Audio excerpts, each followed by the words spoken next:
YouTube video description, SEO-optimized title. I sat cross-legged on the bed pretending to read. Until he climbed behind me, dragged his teeth along my shoulder, slid his hands around my chest, and whispered naughty things that melted the book right out of my hands. Husband-wife two-couple relationship story description. This romantic suspense story follows Al and his wife through an unforgettable night where intimacy, secrets, and family truths collide.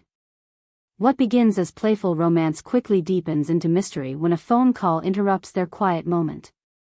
As hidden tensions surface, the couple must face love, trust, and vulnerability in ways that test their bond. Filled with emotional twists and a luxury lifestyle atmosphere, this narrative explores the depth of relationships, the weight of secrets, and the power of true connection. If you love romance, suspense, and stories about the resilience of marriage, you won't want to miss this one. Sparkles, watch until the end for a surprising twist that will leave you thinking about love and trust in a whole new way. Speech balloon, comment below how you felt about the ending and if you'd like to see a sequel. Thumbs up, don't forget to like, subscribe, and share to support more relationship stories like this one.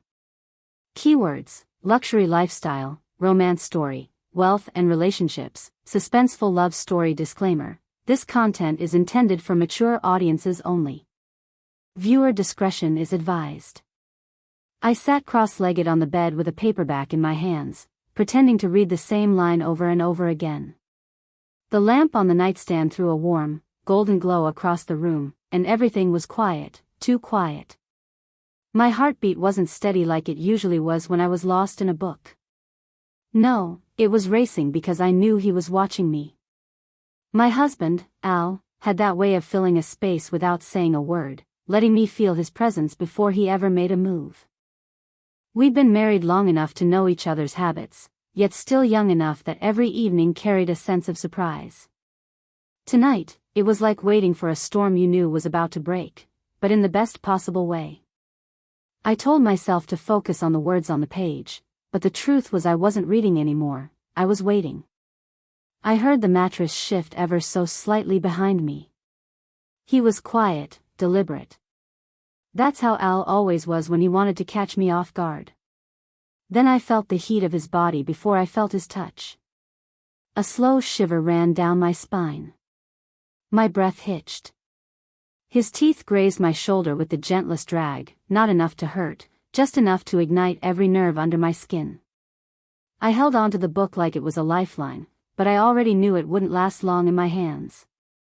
Al slid his arms around me, pulling me back against his chest. His hands didn't grab, they lingered, they searched, they reminded me that this was more than routine, it was connection. I tilted my head slightly, pretending to resist, pretending to stay absorbed in my book, but the truth was I was melting. That whisper came next. Low. Intentional. The kind of words only meant for me. Words that had nothing to do with stories written on paper, and everything to do with the story we were writing together. The book slipped from my fingers, landing with a soft thud on the blanket. I laughed quietly under my breath, caught between pretending I didn't want this and surrendering to what I'd been waiting for all evening. Al chuckled too, knowing exactly what he'd done. It wasn't about the surprise. It was about reminding me that intimacy wasn't always grand gestures or perfect moments. It was these little interruptions, these stolen breaths, these simple nights that became unforgettable. Our story tonight wasn't just about a husband and wife, it was about rediscovering each other in the small details. About remembering that love, when nurtured, never stops unfolding. And as I leaned back into him, I knew that this ordinary night had already turned into something worth holding on to, long after the lights went out. The book was gone from my hands, but the silence between us wasn't empty, it was thick with meaning. I leaned into Al's chest, pretending to be annoyed that he had ruined my reading, though deep inside I loved every second of it. He always seemed to know the perfect moment to step in, like he could sense when I wasn't really focused on the words but waiting for something else. It hadn't always been this way.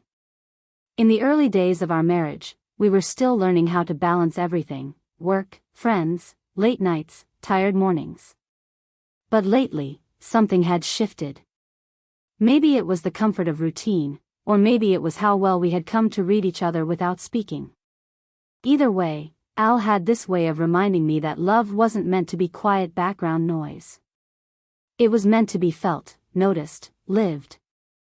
He whispered again, not loud enough for anyone but me to hear. The kind of words that made my heart stumble, that made my cheeks warm, that pulled me deeper into the moment. I wanted to turn around and look at him, to catch that grin I knew was playing on his lips, but I didn't. Part of the fun was staying in suspense, letting him guide the moment while I pretended to resist. The lamp flickered faintly, and the whole room felt like a secret tucked away from the world. The book on the blanket, forgotten, seemed like a symbol of everything outside these four walls: distractions, obligations, unfinished lists. But here, with his breath against my ear and his arms locked gently around me, none of it mattered. There was a mystery in his silence too. Al wasn't always this playful, not at the end of long days.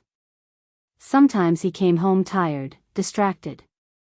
But tonight felt different, almost deliberate, like he had been planning this interruption from the moment he walked in the door.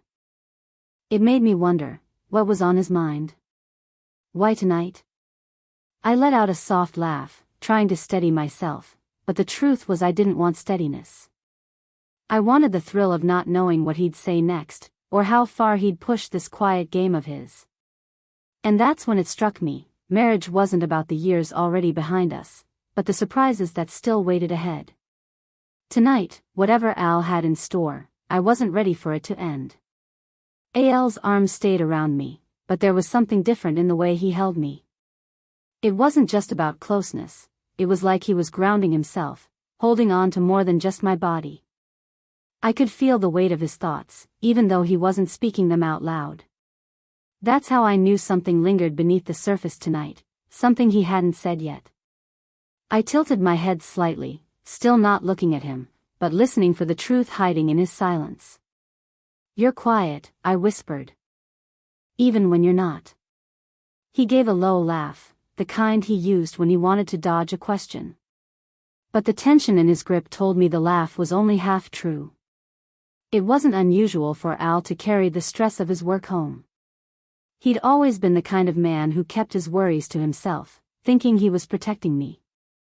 But marriage has a way of peeling back those layers. I could tell when he was restless, when something sat heavy in his chest.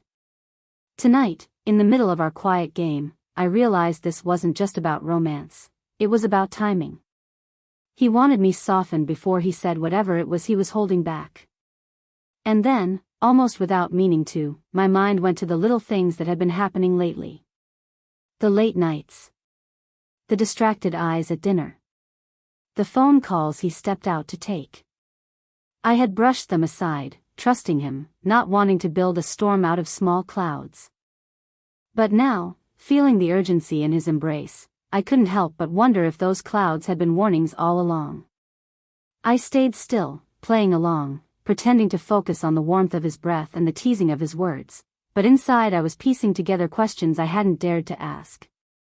What if something was changing for him? What if this moment was his way of reaching out before admitting something I wasn't ready to hear? The book on the blanket caught my eye again, and I realized how fitting it was.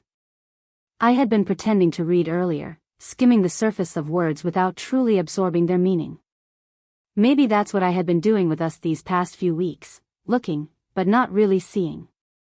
Al's embrace wasn't just about pulling me closer, it was about holding me in place, making sure I didn't drift too far before he had the courage to open up.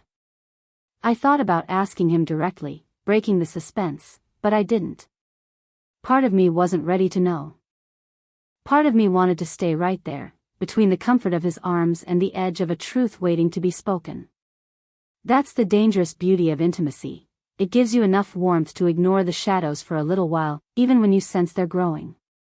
Al pressed his lips to my shoulder again, softer this time, like he was apologizing without words. I closed my eyes, caught between the sweetness of the moment and the questions building in my heart. Whatever he had to tell me, it hadn't come yet. But I knew it was close, and that knowledge made the air between us heavier, charged with a suspense that love alone couldn't explain away.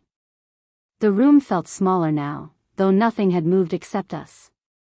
Al's arms tightened slightly, and I could hear the steady rhythm of his breathing behind me. Each exhale brushed against my ear, warm and unsettling, carrying both comfort and mystery. He hadn't spoken his truth yet, but everything about his closeness told me it was hovering right on the edge. I leaned forward a little, pretending to reach for the book, though I wasn't really interested in it anymore. I only wanted to break the intensity for a second, to give myself a breath. But Al pulled me back gently, stopping me, and the way he did it made my pulse quicken.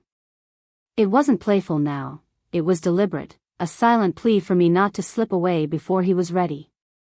"Al," I whispered, my voice soft but trembling with questions. He didn't answer immediately. Instead, he pressed his forehead against the back of my shoulder, holding still like the words were building inside him, waiting for the perfect moment to break free. The silence stretched between us, long enough that I could feel my own heartbeat echoing in my ears. Every second felt heavier, the suspense folding over itself. My mind spun in different directions. Was this about us? About his work? About something I had missed? The not knowing was worse than the truth itself, yet the closeness made it impossible for me to push him away and demand answers. His warmth held me captive in the sweetest, most dangerous way. He shifted then, his hands sliding just slightly, tracing over me with the kind of touch that spoke of love but also hesitation. It was as if he was reminding me of what we had, before risking whatever confession waited on his lips. I closed my eyes, torn between wanting to keep floating in the comfort of the moment and bracing for the storm that felt inevitable. The lamp's glow seemed dimmer now, the shadows stretching long across the walls. The book lay forgotten, a silent witness to this tug-of-war between closeness and distance. And just as I felt him inhale deeply, ready to finally speak, I held my breath, knowing that whatever came next would change the night, and maybe us, in a way I couldn't undo.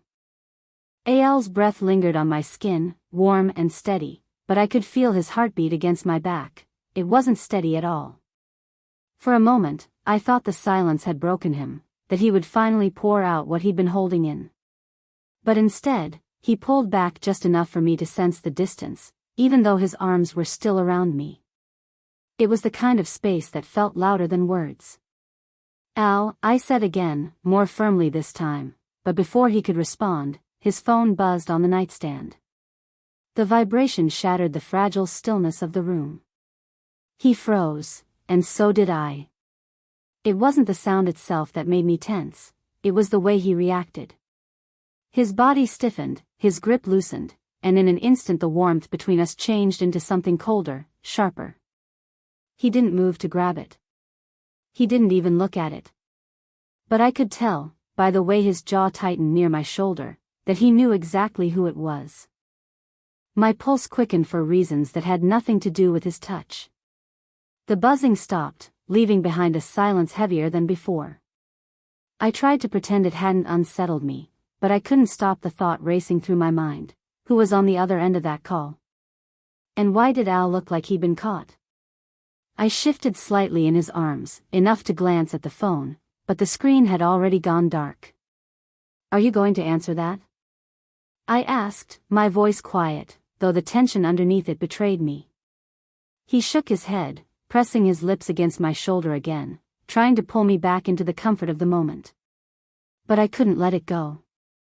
The suspense had already cracked open something deeper. Maybe it wasn't fair, but the weeks of late nights, the distracted looks, the half-finished sentences, it all came rushing back. What if this was the moment when everything unraveled? What if the secret wasn't about work or stress, but something else entirely?